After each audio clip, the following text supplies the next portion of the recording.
வணக்கம் நண்பர்களே. இன்னைக்கான காணொளியில நம்ம பார்க்க போறது மன்னன் சிபியிடம் வந்த புறாவும் பருந்தும். இந்த மன்னன் என்ன செய்திருக்கிறார் அப்படிங்கிறத தான் நம்ம பார்க்க போறோம். இந்த காணொளியை மறக்காம ஃபுல்லா பார்த்து சப்ஸ்கிரைப் பண்ணுங்க. மார்க்கண்டேயர் யுதிஷ்டரிடம் சொன்னார், ஒரு நாள் தேவர்கள் அனைவரும் கூடி உசீனரின் மகனான மன்னன் சிபியின் அறம் மற்றும் நற்செயல்களை காண பூமிக்கு இறங்க வேண்டும் என்று தீர்மானித்தனர். ஒருவருக்கொருவர் நல்லது என்று சொல்லிக்கொண்ட அக்கினியும் இந்திரனும் பூமிக்கு வந்தனர். புறாவின் உருவத்தில் இருந்த அக்கினி பருந்தின் உருவத்தில் தன்னை தொடர்ந்து விரட்டி வரும் இந்திரனிடம் இருந்து விலகி பறந்தோடி வந்தான். பிறகு அற்புதமான இருக்கையில் அமர்ந்திருந்த மன்னன் சிபியின் மடியில் அந்த புறா விழுந்தது. அப்பொழுது அங்கிருந்த புரோகிதர் மன்னனிடம் சிபியிடம், பருந்துக்கு பயந்தும் தனது உயிரை காக்க விரும்பியும் இந்த புறா உம்மிடம் பாதுகாப்பு நாடி வந்திருக்கிறது. ஒருவனின் உடல் மேல் புறா வந்து விழுவது என்பது பெரும் ஆபத்தை முன்னறிவிப்பது, தீய சகுனம் என கற்றோர் சொல்லியுள்ளனர். சகுனங்களை புரிந்து கொள்ளும் மன்னன் சுட்டிக்காட்டப்படும் ஆபத்திலிருந்து தன்னை பாதுகாத்து கொள்ள செல்வத்தை தானம் செய்யட்டும் என்றார் புரோகிதர். அந்த புறாவும் அக்கினி தேவனும் மன்னனிடம் சிபியிடம், பருந்துக்கு பயந்தும் எனது உயிரை காக்க விரும்பியும் நான் உன்னிடம் பாதுகாப்பு நாடியே வந்தேன். நான் ஒரு முனிவன். புறாவின் உருவை கொண்டு உன்னிடம் பாதுகாப்பை நாடுபவனாக நான் வந்திருக்கிறேன். உண்மையில் நான் எனது உயிராக உன்னையே தேடி வந்தேன். நான் வேதம் அறிந்தவன், பிரம்மச்சரிய வாழ்வு முறையை மேற்கொள்ளுபவன், தன்னடக்கம், சுய கட்டுப்பாடு மற்றும் தவ அறங்கள் கொண்டவன் என்பதை அறிந்து கொள். மேலும் நான் எனது ஆசான் விரும்பாததை எப்பொழுதும் பேசாதவன் என்றும் உண்மையில் அனைத்து அறங்களையும் அறிந்து கொண்டவன் என்றும் அறிந்து கொள். நான் வேதங்களை திருப்பி சொல்லுவேன். எனக்கு அவற்றின் உரைநடை யாப்பிலக்கணம் தெரியும். வேதங்களை நான் எழுத்து எழுத்தாக கற்றிருக்கிறேன். நான் புறா அல்ல. என்னை பருந்திடம் கொடுத்து விடாதே. கற்ற தூய அந்தணனை தானமாக கொடுப்பது நல்ல தானம் ஆகாது என்றது. புறா இப்படி சொன்னதும் பருந்து அம்மன்னனிடம், இவ்வுலகில் வரும் உயிரினங்கள் அனைத்தும் ஒரே குறிப்பிட்ட வகையில் வருவதில்லை. படைப்பின் வரிசையில் முற்பிறவியில் நீ இந்த புறா மூலமே பிறந்தாய். ஓ மன்னா, அது உனது தந்தையாக இருப்பின் இந்த புறாவை பாதுகாப்பதன் மூலம் எனது உணவில் தலையிடுவது உனக்கு தகாது. இப்படி சொல்லப்பட்ட மன்னன் சிபி அந்த பருந்திடம், இதற்கு முன் மனிதர்களின் தூய மொழியை பறவைகள் பேசுவதை யாராவது கண்டிருக்கிறார்களா? புறா சொல்வதையும் பருந்து சொல்வதையும் அறிந்த பிறகு அறத்தின்படி நாம் இன்று எவ்வாறு செயல்படலாம்? பாதுகாப்பை நாடி வந்து பயந்த உயிரினத்தை அதன் எதிரியிடம் கொடுப்பவன் தனக்கு பாதுகாப்பு தேவைப்படும் பொழுது அதை அடைய மாட்டான். உண்மையில் அவனுக்காகவே மேகங்கள் சரியான காலங்களில் மழை பொழியாது. விதைகள் தூவப்பட்டாலும் அவை அவனுக்காக முளைக்காது. தன்னிடம் பாதுகாப்பை நாடி வந்த பயந்த உயிரினத்தை அதன் எதிரியிடம் கொடுப்பவன் பிள்ளை பருவத்திலேயே தனது வாரிசு சாவதை காண்பான். அத்தகைய மனிதனின் மூதாதையர்களால் சொர்க்கத்தில் வசிக்க முடியாது. உண்மையில் நெருப்பில் அழிக்கப்படும் தெளிந்த நெய்யிலான அவிர்ப்பாகத்தை தேவர்களே ஏற்க மாட்டார்கள். தன்னிடம் பாதுகாப்பை நாடி வந்த பயந்த உயிரினத்தை அதன் எதிரியிடம் கொடுப்பவன் இந்திரனை தலைமையாக கொண்ட தேவர்களால் வஜ்ராயுதம் கொண்டு தாக்கப்படுவான். அவன் உண்ணும் உணவு புனிதமற்றதாக இருக்கும். உண்ணும் உணவு ஆன்மா குறுகியவனாக இருப்பான். விரைவில் சொர்க்கத்தில் இருந்து விழுவான்.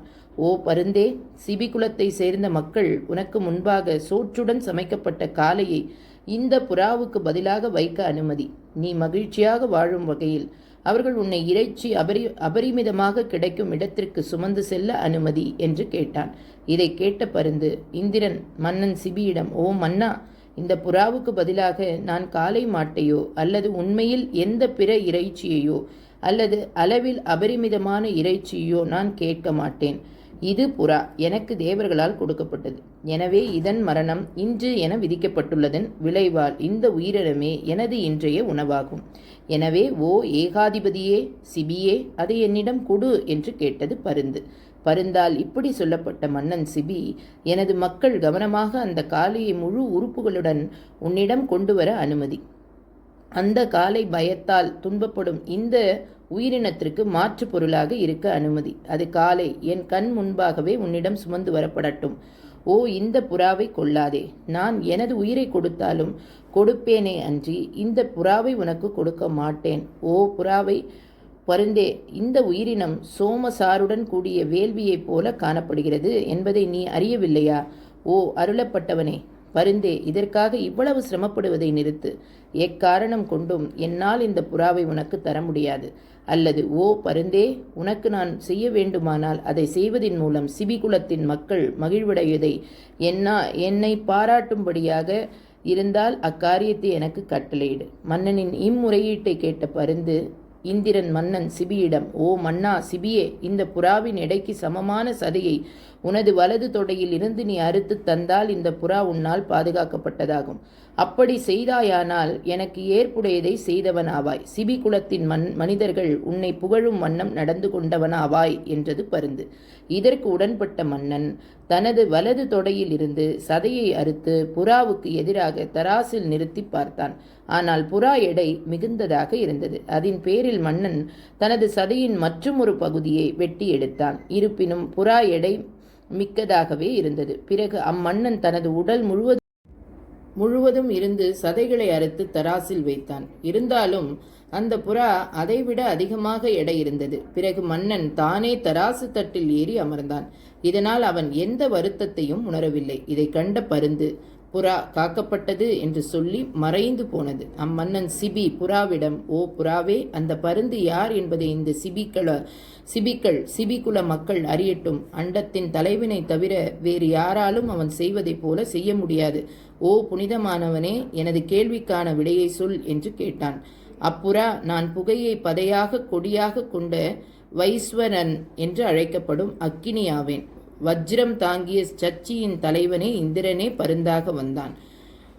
ஓ சுரதையின் மகனே, மன்னன் சிபியே, நீ மனிதர்களில் காளையாவாய். நாங்கள் உன்னை நன்கு அறியவே வந்தோம். ஓ மன்னா, என்னை காப்பதற்காக இந்த உனது உடல் இருந்து இந்த சதை துண்டுகள் வாள் கொண்டு அறுத்து எடுக்கப்பட்டதால் உனது உடலில் வெட்டுக்காயங்களை உண்டாக்கிவிட்டன. நான் இந்த குறிகளை காயங்களை இருக்கும் இடங்களை மங்களமரமாக மாற்றி அழகானவையாக தங்க நிறமாக கொண்டவையாக இனிய நறுமணம் கொண்டவையாக ஆக்குவேன். பெரும் புகழை ஈட்டி தேவர்களாலும் முனிவர்களாலும் மதிக்கப்பட்டு உனது குடிகளை நீண்ட காலம் ஆள்வாய். உனது விழாவில் இருந்து கபோத்மா ரோமம் என்ற பெயர் கொண்ட மகன் உதிப்பான். ஓ மன்னா, நீ கபோத் ரோமன் என்ற பெயர் கொண்ட மகனை உனது உடலில் இருந்து பெறுவாய். சுரதை குலத்தவரில் முதன்மையானவனாக வீரனாக பெரும் அழகு படைத்தவனாக திகழ்வாய் என்று கூறி மறைந்தது. இந்த சிபி சக்கரவர்த்தி அப்பேற்பட்ட பேருடைய ஒரு பயங்கரமான அரசர். இவர் சோழகுல அரசர். இவருடைய இன்னொரு பேர் சேம்பியன். புறாவிற்காக தன் உடலை தந்த சிபி சக்கரவர்த்தி சோழ மன்னன் அப்படிங்கிறது இவருடைய முழுமையான பெயர். மறக்காமல் இந்த காணொளி பிடிச்சிருந்தா சப்ஸ்கிரைப் பண்ணி ஷேர் பண்ணுங்கள்.